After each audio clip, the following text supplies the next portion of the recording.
If an alien civilization were truly advanced, would it still care about building rocket ships? For decades, astronomers have scanned the stars for radio signals and found absolutely silence. In this Guardian long read, published on 11 August 2026, the absence of aliens becomes a mirror for humanity. The famous Fermi paradox, the question of why the cosmos feels so empty, pushes science directly into philosophy. If the universe is unfathomably vast, Earth's total isolation suggests the leap from stardust to intelligent life is a vanishingly rare accident. Ultimately, the search for extraterrestrials turns out to be a quiet reflection on the fragile improbability of human life. Written by Adam Kirsch in The Guardian, long read, narrated for Ava. During a visit to the Los Alamos National Laboratory in 1950, Enrico Fermi, one of the architects of the Manhattan Project, was having lunch with other physicists when the conversation turned to flying saucers. At one point during the discussion, Fermi blurted out, "Where is everybody?" Or, as another participant remembered it, "Don't you ever wonder where everybody is?" If aliens exist, in other words, why have we never encountered them? The episode has become famous, marking the moment when extraterrestrial life went from a theme for philosophical speculation to a serious scientific problem. For centuries, people had wondered whether life exists on the Moon or Mars, but they accepted that we would never know for certain, since making contact with another planet was impossible. By the 1950s, those limits no longer seemed so fixed. In addition to spaceflight, researchers were developing tools to detect the radio signals that reach us from stars many light years away. These developments were still in their infancy, but it was already clear that humanity was no longer bound to Earth the way it always had been. This expansion of human horizons raised an awkward question. Since the 16th century, when Copernicus showed that Earth is not the centre of the cosmos, modern science had learned to embrace the idea that there is nothing unique about our planet. And if Earth is statistically average, there is no reason why it should be the only home of intelligent life. Given the age of the universe, about 13.8 billion years according to current estimates, it should be full of species with technology far more advanced than what we have come up with in a few thousand years of civilization. Yet we can't find any trace of them. That was the case in 1950, and it is still the case today, despite well-publicised claims to the contrary. Since 2017, when the New York Times reported that the US military possessed video recordings of pilots' encounters with UFOs, aliens have gone mainstream. The House of Representatives even held hearings on what are now called unidentified anomalous phenomena, UAP, as a potential national security threat. But the blurry and inconclusive Pentagon UFO videos have not been followed by any clear images of non-human craft, just as earlier waves of UFO sightings never produced any unambiguous evidence. For most scientists, the real mystery about aliens isn't their presence, but their stubborn absence. The first serious effort to detect radio signals from alien civilizations in deep space was made in 1960, when the American astronomer Frank Drake conducted an experiment he named Project Ozma. Using a telescope at the National Radio Astronomy Observatory in West Virginia, Drake looked for signals at a precise location on the electromagnetic spectrum, 1420 MHz, known as the hydrogen line, because hydrogen atoms emit photons at that frequency. Because hydrogen is so abundant in the universe, the line is easy for radio telescopes to detect.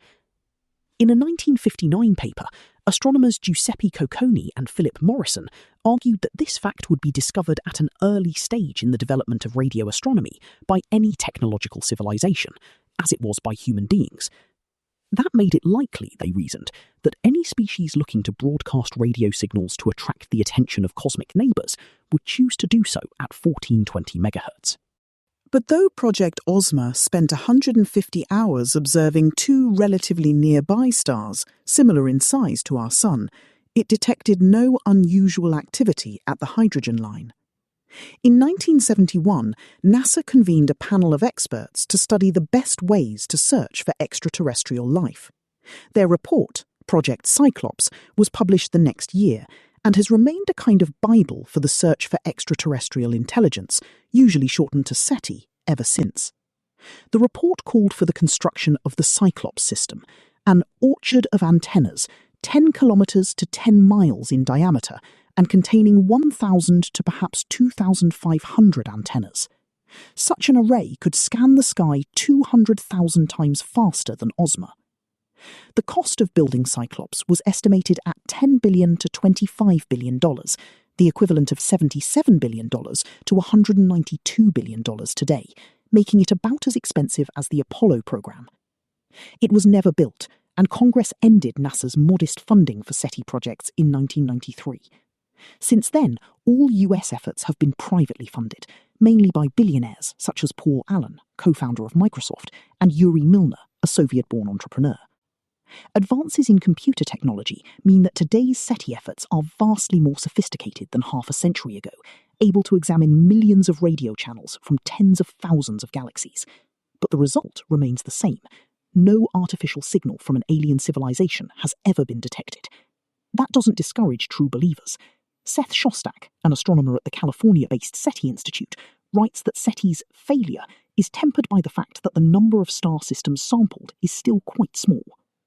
In 2010, astronomer Jill Tarter, one of the leading figures in the field for decades, calculated that so little of the universe had been searched that it was like dipping a single glass into the ocean to determine whether it contains fish.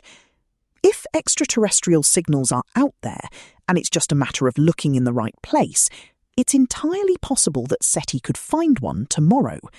But it hasn't happened in more than 65 years of searching, and until it does, alien signals remain as hypothetical as alien spaceships. Not only is there no evidence that extraterrestrials are trying to contact or visit us, there is no evidence that they exist at all. And this non-appearance presents a more serious challenge to modern scientific assumptions than any UFO sighting. It turns out that there really is something unique about Earth. As far as we currently know, it is the only place where life exists. But why? In October 1961, a year after Frank Drake failed to detect any alien radio signals with Project Ozma, he invited a dozen scientists to a conference to discuss the future of SETI. To clarify the problem, he tried to calculate how many extraterrestrial civilizations could be broadcasting radio signals in our galaxy. The answer, Drake reasoned, depended on 7 variables, including how many planets in an average system are capable of supporting life, and, on planets where life exists, how often does an intelligent species like humanity evolve? Multiply all of the variables and you get the number of potential targets for SETI in the Milky Way. Drake wrote out the formula, which has been known ever since as the Drake equation. At the time, none of the variables could be estimated with any confidence. Drake's back-of-the-envelope calculations yielded an estimate of 50,000 transmitting civilizations, but this was essentially just a guess. The real purpose of the Drake equation was to establish a research program, a set of questions for astronomers to try to answer. In the 21st century, they have made significant progress, thanks to new space-based telescopes that make it possible to see the cosmos in more detail than ever before. For the first variable, how fast are new stars formed in the Milky Way, it's now estimated that 10 to 20 new stars are born every year, a far slower rate than when the galaxy was young and richer in star-forming gas. The total number of stars in our galaxy is on the order of 100 billion. In the visible universe as a whole, there are an estimated 2 trillion galaxies, yielding a total of about 100 sextillion stars. So much is still unknown about the universe that this figure is certain to be revised, but it's sufficiently mind-boggling to get the Drake equation off to a promising start. It is much easier to detect stars than the planets that orbit them, and in 1961, the answers to Drake's second and third questions, how many stars have planets and how many of those planets are potentially habitable, were completely unknown. As telescopes gained in power, it became possible to detect exoplanets, planets outside our solar system, by measuring the tiny variations in a star's light caused by a planetary mass passing in front of it. The first exoplanet was detected in 1992, the second in 1995. The pace of discovery exploded in the 2010s, thanks to observations from the Kepler Space Telescope and the Transiting Exoplanet Survey satellite. As of 2025, some 6,000 exoplanets have been identified in the Milky Way, including at least 3 orbiting Proxima Centauri, the closest star to the Sun. This is just the tip of the iceberg. While it's not yet possible to conclusively answer Drake's second question, a study published in Nature in 2012 suggested a minimum of 100 billion planets in our galaxy alone.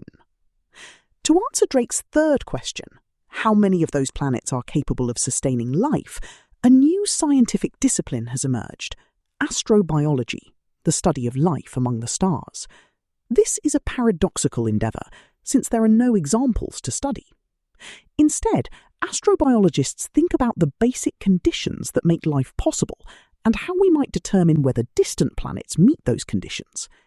Exoplanets are far too distant to see what is happening on the surface, but it's possible to measure the size of the planet and its distance from the star it orbits and make deductions about its atmosphere and temperature, and more indirectly, about its magnetic field.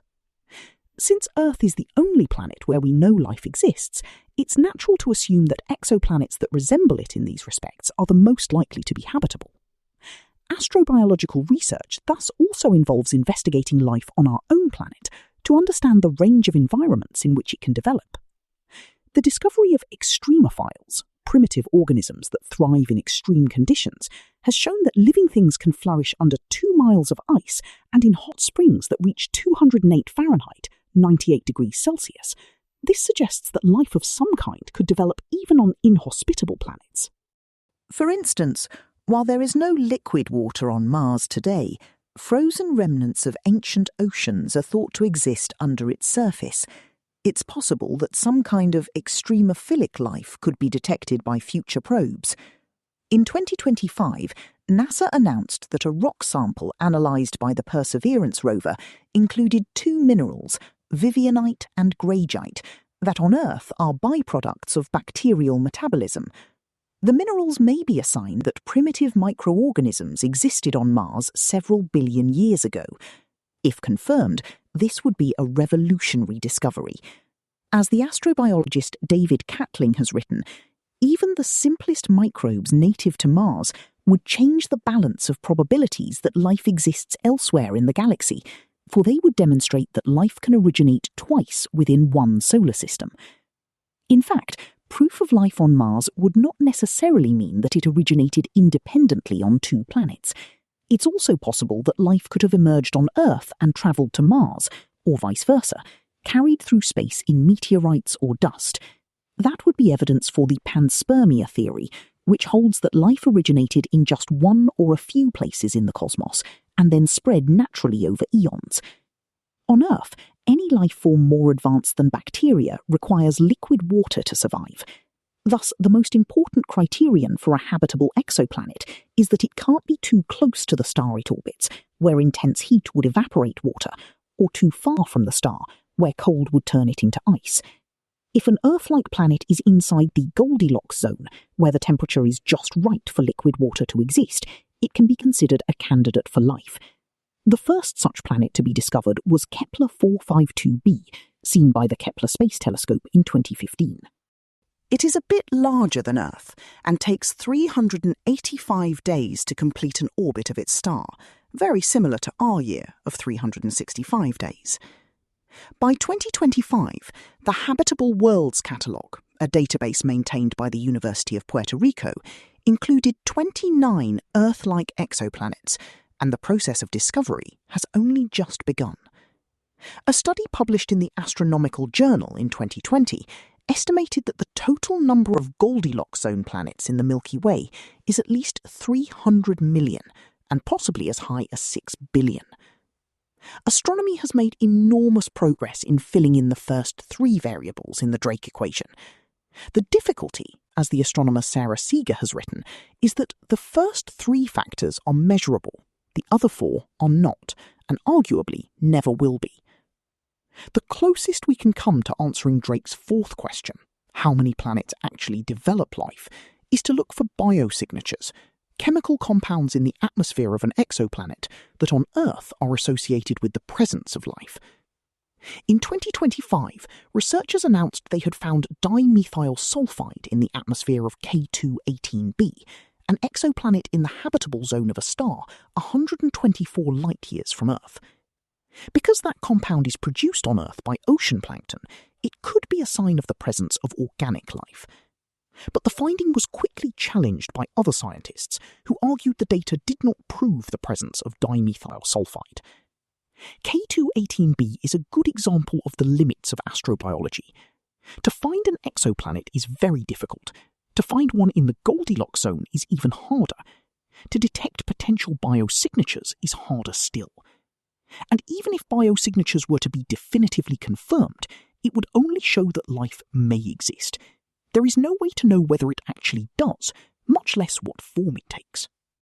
The search for exoplanets is radically expanding our understanding of the cosmos. We have learned that the universe is teeming with a fascinating variety of planets, more types than we could have imagined, writes the astrobiologist Lisa Kaltenegger. But so far, it has found exactly as many extraterrestrials as radio astronomy has. 0. The more we learn about the universe, the more acute the Fermi paradox becomes. To explain this great silence, researchers focus on the last 3 variables in the Drake equation. On planets where life exists, how often does an intelligent species like humanity evolve? Of intelligent species, how many develop the technological ability to send radio signals into space? And finally, how long does a transmitting civilization last before it disappears? These questions go beyond the limits of astronomy. They can't be answered, even in principle, by developing more sensitive telescopes. The only way to shed light on them would be to assemble a catalogue of species across the cosmos and study their history. But the reason we have to ask Drake's questions in the first place is that we don't have such a catalogue. In practice, then, thinking about extraterrestrial intelligence means thinking about the only intelligent species we do know, ourselves. What conditions had to exist for Homo sapiens to evolve and develop spacefaring technology? And how long can we expect technological civilization in its current form to survive? Of the 7 variables in the equation, Drake and his colleagues found that the last one, which they called L for length of time, the hardest to calculate, offering a range of estimates from 1,000 to 100 million years. This uncertainty reflects the fact that L is essentially a prediction about the future of humanity. As long as ours is the only technological civilization we know about, we have no way to estimate the longevity of such civilizations, except to think about how long ours can be expected to last. And there is a good reason to think this may not be a long time. The birth of radio astronomy and spaceflight coincided with the invention of nuclear weapons.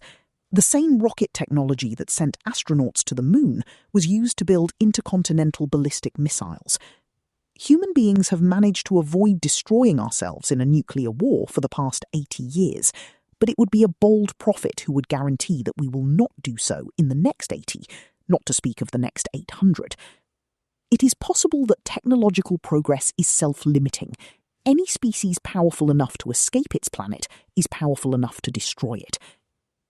Drake thought that multiplying all the variables in his equation would yield about 50,000 transmitting civilizations in our galaxy.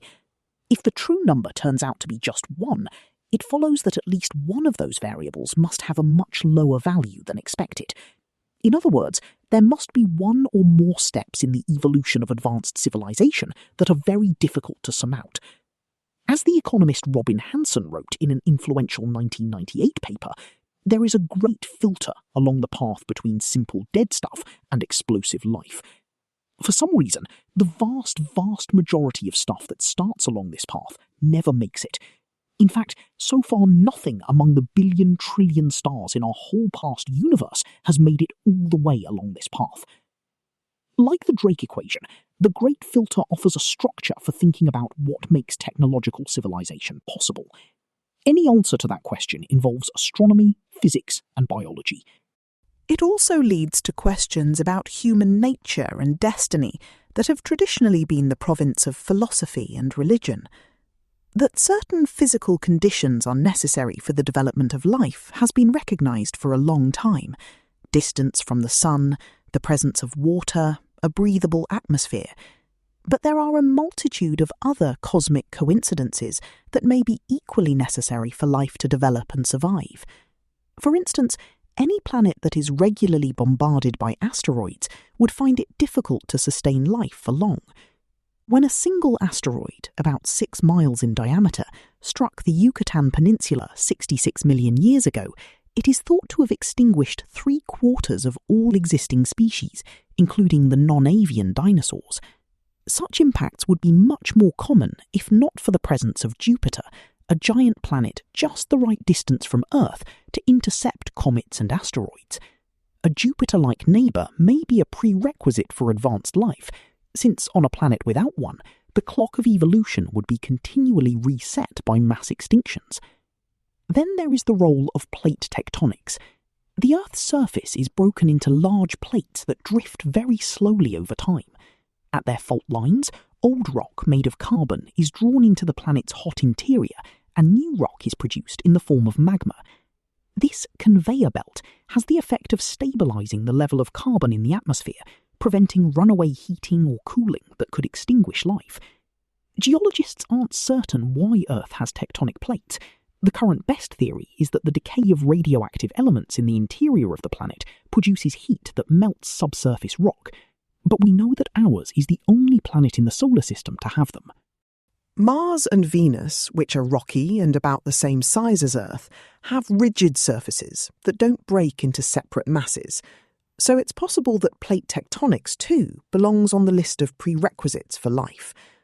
The more conditions life needs, the easier it is to whittle down the galaxy's 100 billion planets as potential homes for it. The rare Earth hypothesis, writes the Serbian astrophysicist Milan Ćirković, holds that each of these requirements for life is unlikely, and they are, or at least seem to be, causally independent, so that their combination is bound to be incredibly rare and probably unique in the Milky Way. Life on Earth seems to have emerged fairly quickly after the planet was formed. The oldest bacteria are only a few 100 million years younger than the solar system. This seems like an encouraging sign that, under the right conditions, it is easy for life to get started. But after those early beginnings, major evolutionary milestones came very slowly. It took about 2 billion years for the first cellular nucleus to develop, enabling the transition from primitive prokaryotic bacteria to more advanced eukaryotes. Another billion years passed before the emergence of the first multicellular organisms.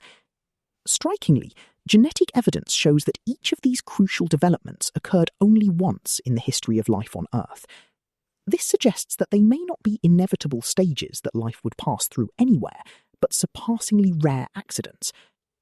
Life may exist on other planets in the form of archaea, unicellular organisms that can thrive in extreme conditions, without ever evolving as far as sponges, much less plants and animals. As for mammals like ourselves, our reign on Earth is also highly contingent. Dinosaurs were our planet's dominant species for more than 150 million years. By comparison, Homo sapiens has existed for only about 300,000 years, 0.006% of the history of Earth. When we look back on the history of humanity from this point of view, we seem to see ourselves perched on a toppling Jenga tower of incredible coincidences. So many factors had to line up perfectly for us to come into existence. Change just one, and we would not be here. The effect is vertiginous, reminding us that everything we take for granted about our world is in fact radically contingent. Not only do life and human life not need to exist, it would be immensely more reasonable for them not to exist. In centuries past, some thinkers came to a similar conclusion and saw it as proof of providence, which shaped the finely tuned structure of the cosmos to foster the evolution of humanity.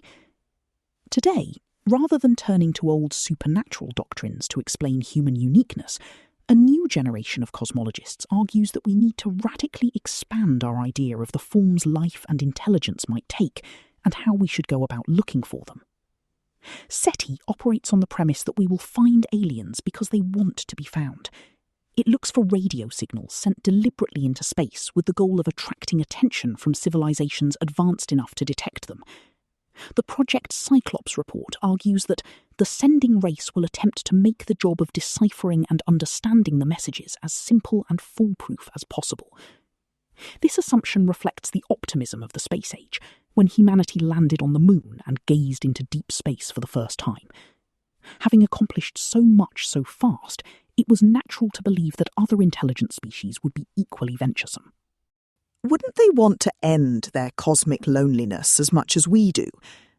Such ideas about how aliens would act are fundamentally anthropocentric, imagining that any intelligent species would be driven by the same motives we are, love of knowledge and love of power. But there is no reason why intelligent life elsewhere in the universe should have evolved to resemble us, either physically or mentally.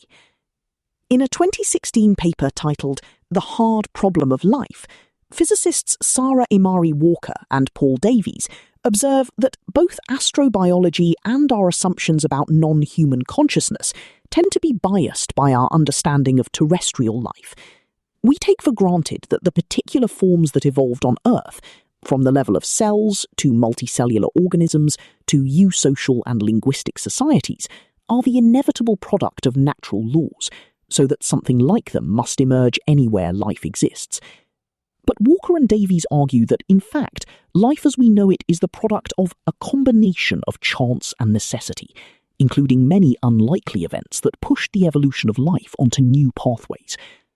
Rather than expect all living things to look like us, with arms and legs and rocket ships and radio telescopes, Walker and Davies propose that we think about life in a new way, defining it in functional terms as the actual physical mechanism that permits information to gain causal purchase over matter.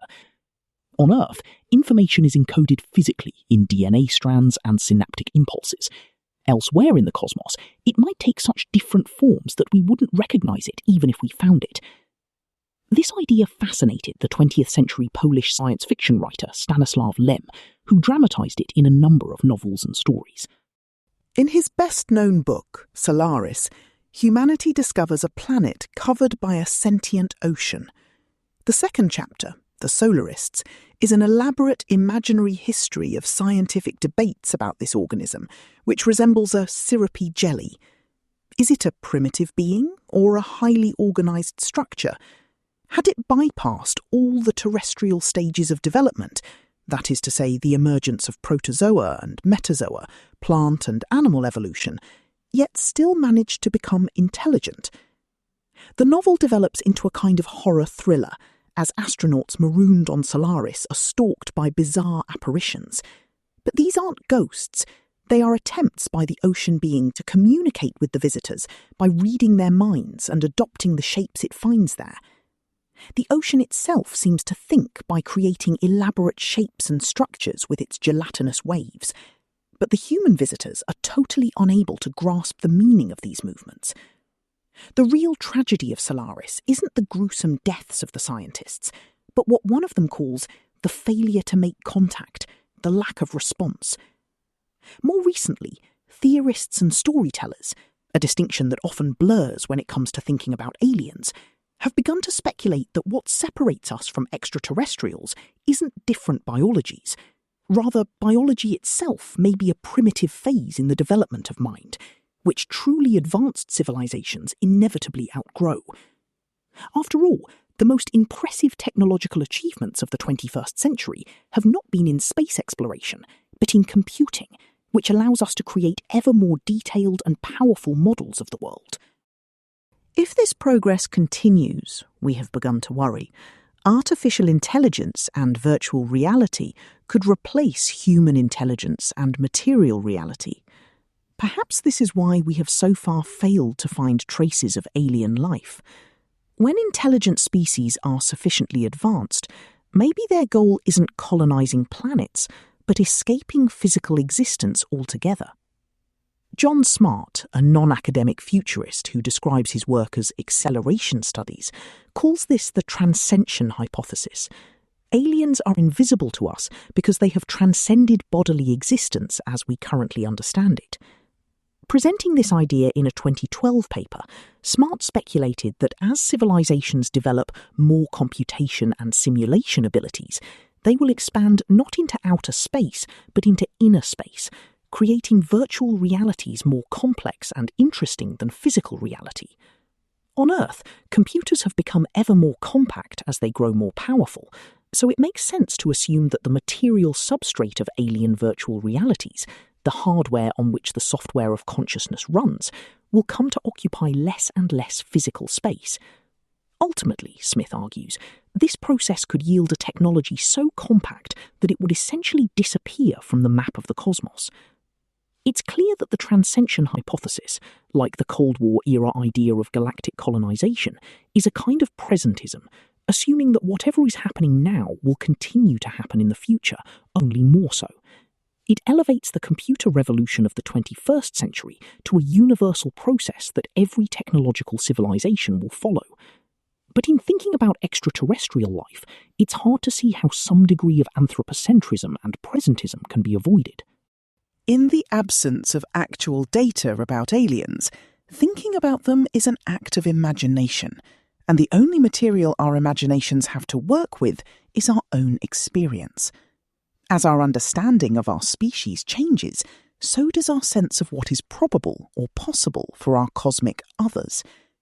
Just as accounts of UFO encounters are human testimonies, not scientific evidence, so all our thinking about aliens and how to find them is best understood as humanity's evolving self-portrait. Adapted from We Want to Believe, How Aliens Went Mainstream and Why It Matters, published by Columbia Global Reports on the 25th of August. To support The Guardian, order your copy from guardianbookshop.com. P&P may apply.